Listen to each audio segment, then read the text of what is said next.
isehlula indawo engcwele nengcwele yengcwele likhusele. Funa sihambe sonke. Chapter 4. Baye mfazweni wanqotsha uIsrayeli. Kwabulawa 4,000 yamajoni. Abuzana bakwenzeke ntoni ukuba sibe kulo monakalo. Wathi obviously lelityeya. Kodwa masoyilanda. iBhayibhile ithi xa iyolandwa funa sibambe xa iyolandwa onyana bakaEli ababesenza okubi endlini kaThixo bakhokhela amajoni awayolanda ityeya. Bayibamba ityeya ngezandla ezingcolileyo. Bayibamba izandla bengengcwelanga. Bayoyibamba ityeya. Ngoba akho nto irongo ukuthi andikho right nothixo. Ungathuki izinto ezingcwele ungekho ngcwele. Akusosono ukuthi andimanga kahle nothixo. Ndicela licelo umuntu qhubeka sayilungisayo. Ungabambi into ezingcwele ngezandla ezingcolileyo. Andikho right. Kodwa uzokubuza bakutheni ungekho right.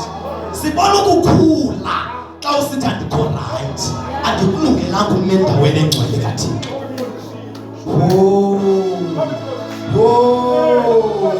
Uyeka amagunya neposition okuyo uthandikho right.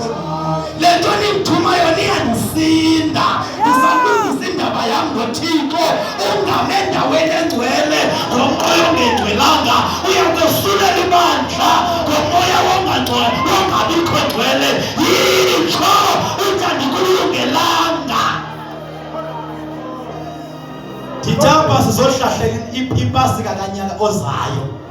Funeke njengoba sikwesi step kunyaka ozayo sibe sikwistep number 2. Kula nyaka sikwistep number 3. Ayositengelezo lento senzayo. Kunomuntu wafayo efela lento. Yathatha ubomi bomuntu lento. 4,000 yamajoni yabulawa. Ayoyilanda ityeya ilandwa nangabantu abazandla zingcolileyo. Ithe xa ifika ityeya kwindawo yexhwayelo apho kufele khona ithole kwi-battlefield apho kuliwa khona. iBhayibhile ithi wonke umzi wamaFilisti wadungadungeka.